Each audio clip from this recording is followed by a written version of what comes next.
Good morning దేవుని ప్రియ కుమారుడు, good morning దేవుని ప్రియ కుమార్తె. Special good morning to you. ఈ ఉదయం మన దేవుడు నీతో మాట్లాడుతూ కూర్చొని చెప్తున్నాడు, నీ జీవితపు విషయాలన్నీ కూడా నాకు తెలుసు. నేను ఏ విషయాన్ని కూడా తెలియకుండా లేను అని నీకు చెప్పడానికి ఇష్టపడుతున్నాను.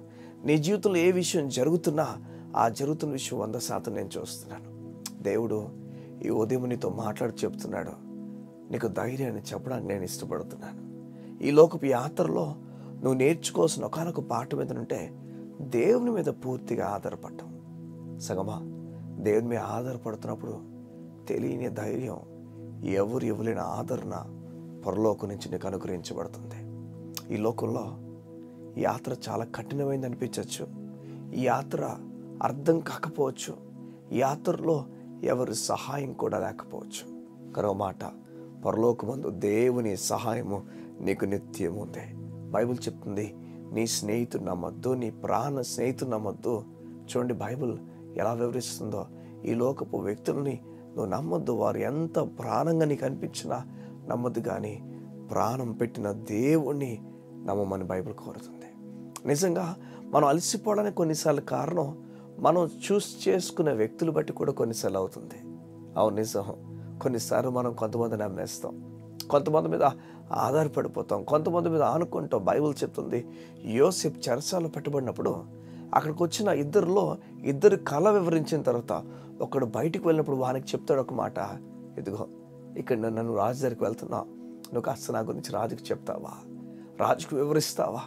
నేను ఇక్కడి నుంచి చాలా కాలం ఉండిపోయాను ఇక్కడ, నేను ఎలాగైనా బయటికి రావాలని కోరుతున్నాను, దయతో బయటకు తీసుకొచ్చినట్లే చేయవా? అయితే ఆ వ్యక్తి వెళ్ళి బైబిల్ చెప్తుంది మర్చిపోయాడని. సంగమా, ఈ లోకం ఎంతే. మన దగ్గర నుంచి మంచి వారు ఆశిస్తారు, వారికి దొరికిన తర్వాత వారు వెళ్ళిపోతారు, మర్చిపోతారు. అలాంటి అనుభవం గుండా నువ్వు వెళ్ళావా? అలాంటి అనుభవాన్ని నువ్వు రుచి చూసావా? నీకు మాట చెప్తున్నాను, నీ జీవితంలో నువ్వు ఎలాంటి అనుభవాలు గుండా వెళ్ళావో, ఎలాంటి అవమానాలు గుండా వెళ్ళావో దేవుడు నీకు చెప్తున్నాడు, కోల్పోయిన దాన్ని రెండంతలుగా మరలా నీకు తెలియస్తాను. నీ దేవుడు నువ్వు కోల్పోయింది రెండంతలుగా మరలా తిరిగి ఇవ్వగల సముద్రుడు. మర్చిపోతూ ఎవరు పడితే వారిని నమ్మడం మంచిది కాదు సంగమా. నిజంగా మనం ముందుగానే ఆలోచించాలి, ముందుగానే మనకు రాబోతున్న ఒక విషయాన్ని గమనించడానికి దేవుని జ్ఞానాలు మనం అడగాలి. దేవా, ఇందులోకి నేను ఎంటర్ అవుతున్నాను, ఎంటర్ అవ్వమంటావు వద్దా? ఇందులోకి వెళ్తున్నాను, నువ్వేమనుకుంటున్నావు? నీ మాట ద్వారా నాతో మాట్లాడండి. ఓ మాట, దేవుడు మనతో మాట్లాడతాడు. దేవుడు ఓర్క్నే నిన్ను వెలుపమని చెప్పడు, కానీ నిన్ను డైరెక్ట్ చేయడానికి ఇష్టపడతాడు. ఆయనకు అప్పగించుకుంటే జీవితం ఆయన డైరెక్ట్ చేస్తాడు. ఒకవేళ ఈ ఉదయాన్ని ఎవరినైనా నువ్వు నమ్మేసి మోసపోయేవేమో, ఓ మాట చెప్తున్నాను, ఏ చోటైతే నువ్వు నేలకి కూల్చబడ్డావో, ఏ చోటైతే నువ్వు తోకగా అయిపోయావో, ఏ చోటైతే తక్కువగా అయిపోయావో, ఏ చోటైతే జనాలను అవమానపరిచారో, అదే స్థలంలో సంగమా, అదే స్థలములో నీ దేవుడు నిన్ను హెచ్చించబోతున్నాడు. ఓ మాట, దేవుడు హెచ్చింపును ఈ లోకంలో ఎవరు ఆపలేరు, నిలపలేరు, ఎవరి వల్ల కాదు. ఆయన అందరికన్నా పైవాడు. ఒక రాజు ఆపడానికి చూస్తే ఆయన రాజులకు రాజుని పిలుస్తారు, ఒక ప్రభు ఆపడానికి చూస్తే ఆయన ప్రభువులకు ప్రభు అని పిలుస్తారు, ఒక న్యాయాధిపతి ఆపడానికి చూస్తే, ఒక జడ్జి ఆపడానికి చూస్తే ఆయన జడ్జులకి జడ్జి అని మనం చెప్తాం.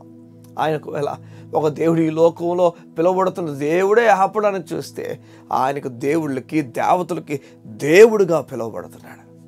నువ్వు చెప్పు, ఇంక ఎవరు ఆపగలరు ఆయన్ని? నీ పట్ల జరిగించబోతున్న దేవుడు ఎవరు వలన కూడా ఆపబడేవాడు కాదు, నిత్యం నీ కొరకు బలంగా పనిచేసేవాడు. ధైర్యం వహిస్తావా? ముందుకు వెళ్తావా? నీ కొరకు సిద్ధపరిచిన ఈవులను తొందరలో చూడబోతున్నావు. ఎవరు ఆపలేరు, దేవుని కార్యాలను ఎవరు కూడా నిలపలేరు. ఆయన కార్యాలు నీ పట్ల జరగబోతున్నాయి.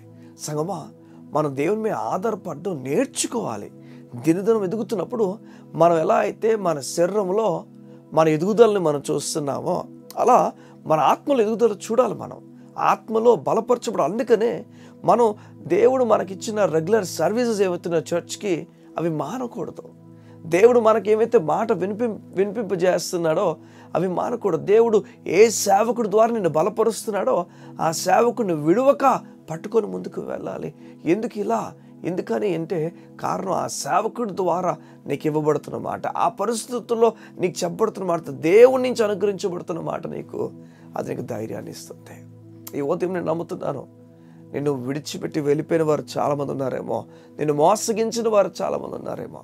అవును, ఓ దేవుని కుమార్తె, నువ్వు ప్రేమించి మోసపోయావేమో. దేవుని కుమారుడా, నువ్వు నమ్మి ఒక స్త్రీని మోసపోయావేమో. అవును, నువ్వు సంతోషపడు. అలాంటి ఒక వల నుంచి బయటపడినందుకు, ఆ పురుషుడిని వివాహం చేసుకుని, ఆ స్త్రీనే వివాహం చేసుకుని నీ పరిస్థితి ఏమవుతున్నావు, ఆ పెళ్ళైన తర్వాత నీ జీవితం ఎలాంటి మలుపు తిరుగుతున్నో ముందుగానే జరిగినందుకు సంతోషపడు. ఇక్కడి నుంచి దేవుని మీద ఆధారపడు. దేవుడిచ్చు స్త్రీ కొరకు, దేవుడిచ్చు పురుషుని గురించి ఎదురుచూడు తప్ప తప్పటడుగు వేసి తొట్టిల్లిపోయి తర్వాత ఏమవుతుందో జీవితం అర్థం కాక ఒక తుఫాను మధ్యలో ఉండిపోతావు. దేవుడు నీ జీవితాన్ని కట్టబోతున్నాడు. దేవునికి ఒక జీవితాన్ని అప్పగిస్తే దేవుడు ఆ జీవితాన్ని మారుస్తాడు. రెగ్యులర్గా నీ చర్చ్ సర్వీసెస్లో నువ్వు పాల్గొను. అవును సంగమా, చర్చ్ సర్వీసెస్లో నువ్వు పాల్గొను.